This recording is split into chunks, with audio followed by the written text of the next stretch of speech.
В последнее время по Республике Башкортостан и в городе Сибай, в частности, участились случаи обращения в правоохранительные органы граждан пожилого возраста по тому, как люди, представившиеся социальными работниками, предлагают им разные лекарственные препараты, счетчики для воды, там, фильтры, вот такие,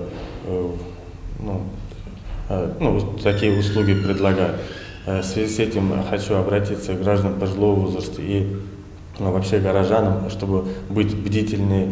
Ни один социальный работник ни в Республике Башкортостан, ни по России не предлагает такие услуги, которые не входят в перечень наших услуг. Мы оказываем услуги только тем гражданам, с кем у нас заключены договора, и ходят только те социальные работники, которых уже бабушки, дедушки знают в лицо. Если возникают какие-то сомнения по поводу социальных работников, можно позвонить по телефону 588-22 и узнать фамилию, имя, отчество данного, и является ли он работником нашей организации.